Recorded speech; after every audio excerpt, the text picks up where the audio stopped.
All right, Shalom. I want to start off by giving all praises to Yahweh Shema Shah. Double honors to the apostles and elders at Great Millstone that rule well, and salutations to the hopeful elect that's pushing this word in sincerity and truth across the four corners of the earth.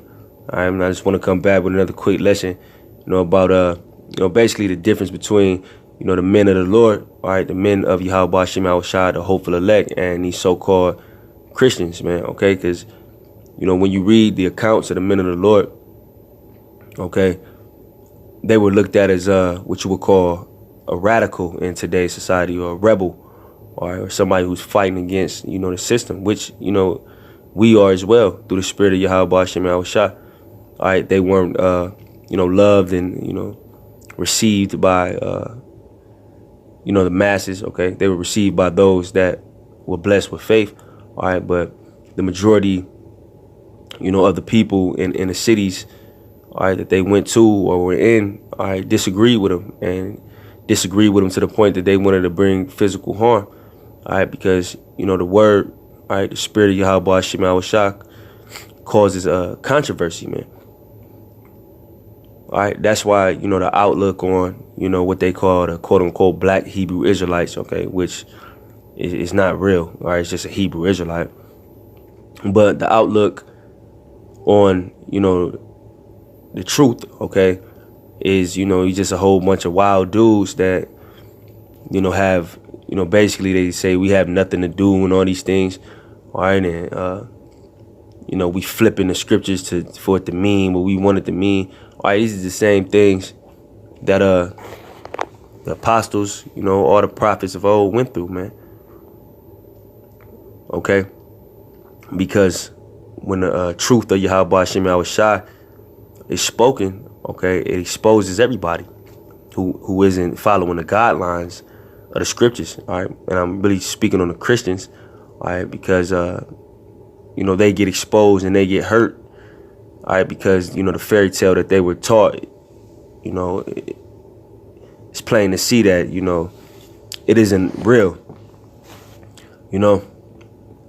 So I guess the point that I'm trying to make is the men of the Lord, all right, are going to cause controversy. All right, they're going to upset a lot of people, and the people are going to come up against them. Whereas if you're a Christian, everybody what's a Christian, what's considered to be a Christian in this society, everybody loves you and you're looked at as a good person. All right, and I'm gonna get a quick account of when this happened to Paul in Acts. All right, it's, Acts 16:16, and it came to pass, as we went to prayer, a certain damsel possessed with a spirit of divination met us, which brought her masters much gain by soothsaying. All right, so basically the woman's masters, okay, were making a lot of money with this woman doing this soothsaying, man. All right, which is one of the ways, even in America, all right, that people get comfortable in this society, money. You know what I mean? Just like the Baptist church, if brothers was to, step into the church and start preaching the truth, all right, we would be messing up their money. Basically, it wouldn't be Salakia, the pastors and the deacons or whatever have you. Okay, they wouldn't look at it like, let's combat them with the scriptures and all this. All right, they're going against, what they believe the truth. The first thing that would pop in their head is the money they're going to lose, because, church is a big business. You know what I mean? All right, but continuing on, it says, the same followed Paul and us and cried, saying, these men are the servants of the Most High Power, which show unto us the way of salvation. It says, and this did she many days, but Paul, being grieved, turned and said to the Spirit, I command thee in the name of Yahweh Shai Hamashiach to come out of her. And he came out the same hour. All right, so you would think that this would be an act that Paul will receive, not praise as in vainglory, but praise for it through the spirit of Yahweh Shem Shah for getting a demon up off this woman, man. All right, you would think that would be a commendable act. All right, just like when Yahweh Shai was healing people, they were saying it was the spirit of Satan on them, man. You know what I mean? When he was doing those miracles, man. All right, and that power was given unto the disciples, man. All right, so Paul in this situation, you know, he basically took the demon up off the woman, man. All right, it says Salakia. And when her masters saw that the hope of her gains was gone, all right, when they saw that the money, okay, was gone, all right, because the demon was off of it, okay, it says they caught Paul and Silas and drew them into the marketplace unto the rulers, all right. They gave them up into, like today, what you would be like, they gave them up to the police, you know what I mean, or they gave them up into the government or the let's say, ruling class of the society, man. All because Paul, you know, took a demon off of this woman, man. All right. And that goes to show you, you know, the men of the Lord, you know, even, you know, it's going to be brothers that's going to be giving power. Even when that power comes, these people still going to look at you like you evil, man. Just like they look at us, you know what I mean, preaching the word, you know, it's basically evil taught to them. All right. Paul took a demon off this woman and they rushed him, man. You know what I mean? Not because of anything more than the financial gain that was lost. All right? Because that's big in the Christian faith, financial gain, man. For those, you know, preachers or whatever, those pimps, you know, that's what they really is, a bunch of pimps, man. You know? But I'm going to keep going.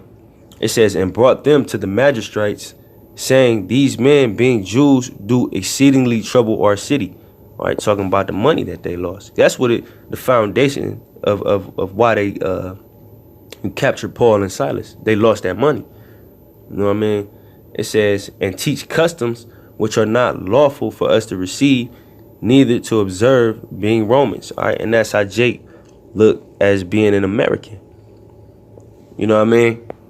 But we saying the customs that we talking about, it ain't lawful to Jake, you know, 2/3 of the nation of Israel, man. All right, they would rather follow the laws of the so-called white man. You know what I mean?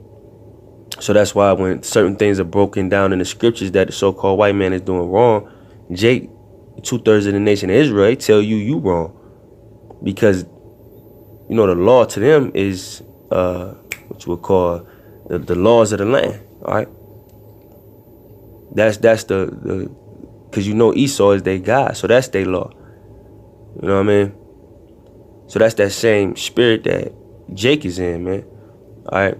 Us being African Americans, we ain't supposed to be, you know what I'm saying, or Puerto Rican, or, you know, all the bywords that have been put on the tribes. They look at the laws of the so-called white man they think the laws of the so-called white man has superseded the laws of the scriptures, man, and it hasn't, you know.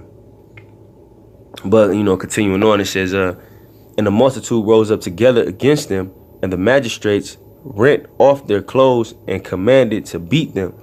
All right, and this all stems from Paul taking a demon off of a woman and getting beat, man. You know what I'm saying?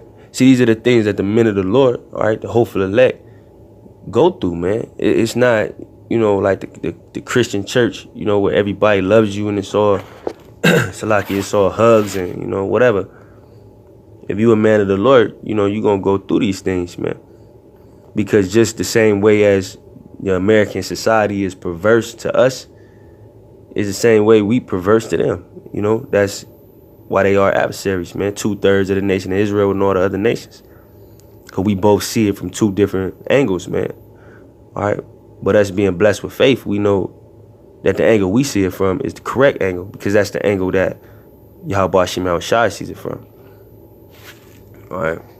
It says, and when they had laid many stripes upon them, all right, so they beat the hell out of them, all right. It says they cast them into prison, charging the jailer to keep them safely, who, having received such a charge, thrust them into the inner prison and made their feet fast in the stocks, man. All right. So basically, you know, they threw, you know, Paul, all right, and Silas in a prison, all right, bound them up. All right, all because of him getting rid of a demon out of a woman and, you know, basically messing up the money of those, you know, her masters, man. That's what this all stems from, man, in this certain account. So that's what just the point that I was trying to make, that the men of the Lord, all right, are going to go through extreme situations, man. Now, when you continue to read on in this chapter, you know, Paul, and Silas, they are actually rescued out of this situation.